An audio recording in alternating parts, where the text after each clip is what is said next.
Salut, coucou, bonjour à tous mes amis, à tous mes internautes, à tous mes frères et sœurs citoyens pour la paix. Toujours dans un souci de paix, je vais vous apporter la réponse comme notre quotidien. Question-réponse, comme je l'ai intitulé, question-réponse. Répondre à la question des internautes sur l'affaire Nicolas Sarkozy qui serait nommé ambassadeur de la Côte d'Ivoire au Qatar, donc dans les Émirats. Je voulais juste vous apporter cette information, vous éclairer sur cette information qui, à mon sens, n'est pas vraie. Nicolas Sarkozy est ancien président de la France. Il siège au Conseil constitutionnel français. Nicolas Sarkozy est un membre responsable politique au sein de son parti politique qu'il a créé, qui est les Républicains en France. Donc c'est le premier parti, un grand parti qui est un parti ancré sur le territoire français, qui est une force politique au niveau national. Nicolas Sarkozy est un responsable politique français. Il ne peut pas être ambassadeur d'un autre pays, dans un autre pays, au nom de ce pays-là. Il peut être ambassadeur de la France, ce qui m'étonnerait, mais ambassadeur sur le volet diplomatique, accompagné le président actuel, Emmanuel Macron, a réussi sa politique internationale. C'est le rôle d'un ancien président en fonction de ses capacités, en fonction de ses relations avec d'autres pays. Il peut être amené à accompagner le président actuel en France à réussir sa relation, sa politique internationale, toujours dans un souci de faire rayonner la France. Donc Nicolas Sarkozy, qui est un ancien président qui siège au Conseil constitutionnel français, est membre et responsable politique, décideur politique au sein de son parti politique, les Républicains, ne peut pas être nommé par la Côte d'Ivoire, par le président Alassane Ouattara, comme ambassadeur de la Côte d'Ivoire au Qatar, ni en Arabie Saoudite. Donc c'est une fausse information, on va appeler ça des fake news, où simplement les personnes qui ont lancé cette intox n'ont pas connaissance de la relation internationale, ou simplement ne comprennent pas les lignes, n'ont pas su interpréter le message qui a été passé, ou l'information, n'ont pas compris l'information, ou ont peu de connaissances sur la relation de la France et de la Côte d'Ivoire. Mais je peux vous assurer à tous mes amis militants, citoyens pour la paix, que Nicolas Sarkozy n'est pas ambassadeur, n'a pas été nommé ambassadeur de la Côte d'Ivoire au Qatar. Ce n'est pas vrai, il ne peut pas, il est ancien président et siège au Conseil constitutionnel français et il est membre de son parti politique. Nicolas Sarkozy, comme François Hollande, ancien président français, ils peuvent avoir des organisations privées comme des ONG, des fondations, des entreprises privées, pour continuer à exercer toujours leur métier d'avant ou pas. Nicolas Sarkozy est un avocat, donc il peut continuer à être conseil, c'est-à-dire conseil pour pouvoir accompagner certaines personnes ou d'autres d'entreprises privées comme publiques, comme d'autres chefs d'État, peu importe, pour comprendre les accords dans son domaine de compétences. François Hollande, aujourd'hui, il a sa fondation, mais au-delà de sa fondation, en fonction de sa relation qu'il a su garder avec d'autres pays, François Hollande peut être amené à accompagner Emmanuel Macron sur le plan international, pas national, un plan international, pour réussir la politique internationale de la France. C'est comme ça fonctionne et ça ne fonctionne pas autrement. Donc pour vous dire que le président Alassane Ouattara, qui est le président de la République de Côte d'Ivoire, n'a pas nommé Nicolas Sarkozy comme ambassadeur de la Côte d'Ivoire au Qatar.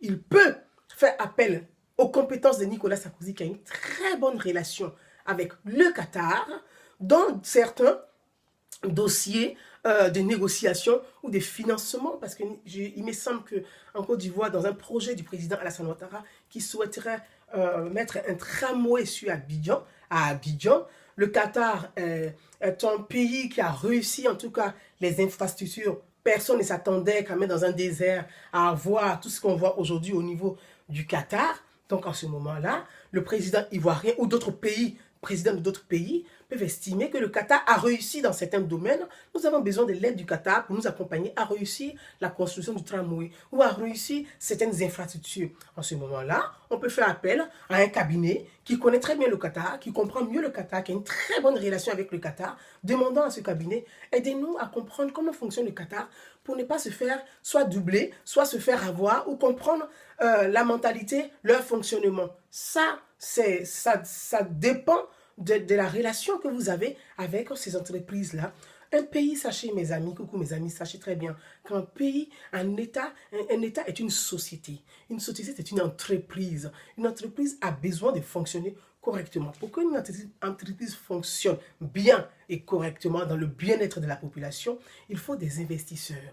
Les investisseurs peuvent être privés, peuvent être publics, peuvent être au niveau international. C'est comme ça fonctionne. Ça fonctionne comme ça. On va chercher des investisseurs un peu partout, ceux qui sont disponibles, ceux qui sont prêts à nous accompagner pour réussir certains projets. Donc je pense que la Côte d'Ivoire a besoin d'investisseurs aujourd'hui pour pouvoir redémarrer ses infrastructures, pour pouvoir redémarrer son économie, pour pouvoir redémarrer beaucoup de choses. Dans ce sens-là, votre président, le président ivoirien, Alassane Ouattara, a le droit de faire appel à des pays qui seront prêts à accompagner la Côte d'Ivoire à réussir certains projets. C'est tout à fait raisonnable et c'est comme ça fonctionne un État, une société, une entreprise. Un État, c'est une entreprise où on a besoin des hommes et des femmes de bonne volonté, on a besoin des investisseurs pour accompagner l'État à être structuré et à réussir ses engagements. Donc voilà, c'est comme aussi aujourd'hui, je peux donner un exemple, Raffarin en France, qui était ancien ministre de Nicolas Sarkozy. Raffarin a une très bonne relation avec la Chine. Même, il a des entreprises au niveau du vin qui sont en Chine. Et comme sa relation est tellement... Il a su garder, étant ministre des Affaires étrangères, si je ne me trompe pas, il a su garder une très bonne relation avec la Chine. Aujourd'hui, même sous François Hollande, demandait les services de Raffarin dans certains dossiers avec la Chine. Emmanuel Macron peut faire de même, faire appel à certains responsables politiques pour pouvoir l'aider à comprendre certains dossiers. C'est comme l'Afrique. L'Afrique, il faut comprendre l'Afrique, il faut comprendre sa mentalité, il faut comprendre le fonctionnement de l'Afrique. Donc, par moment, il y a des chefs d'État français qui font appel à des Africains sur certains dossiers pour dire, on veut comprendre, on a des visites, on veut aller dans tel pays, on veut comprendre comment ça fonctionne. Ils font appel aussi à des Africains pour les aider à mieux comprendre l'Afrique. Ça fonctionne comme ça. Ce n'est pas parce que le président français fait appel à certains intellectuels africains ou à certaines sociétés africaines pour comprendre, pour mener à bien certains projets qu'il nomme ces Africains des ambassadeurs. Vous voyez ce que je veux dire? Si on se comprend, j'espère. Le président français, des présidents français peuvent faire appel, ils font même appel à des services, à des Africains, à des universitaires, à des intellectuels africains pour traiter certains dossiers qui leur semblent un peu complexes. Donc, il faut comprendre le fonctionnement de l'Afrique, il faut comprendre comment ça fonctionne pour pouvoir mener à bien certains projets. Donc, on peut faire appel à des Africains dans ces dossiers. Ça ne veut pas dire qu'on a nommé ces Africains comme ambassadeurs de la France à l'étranger. On se comprend. Donc voilà l'information, la réponse que je voulais apporter rapidement sur cette affaire qui fait le buzz sur les réseaux sociaux. Je pense, à mon sens, que peut-être que cette personne recherche à faire du buzz ou simplement, c'est des personnes qui ont d'autres intentions à des fins politiques, je n'en sais rien, mais qui ont une méconnaissance. Ils ont une méconnaissance de la politique étrangère, qui ne comprennent pas comment fonctionne le monde. Les pays vivent dans le monde, les pays ont une politique étrangère et une politique nationale et continentale. Donc il faut comprendre ces trois choses. La politique nationale, la politique continentale et la politique internationale. Le pouvoir, il est international, la politique, elle est nationale.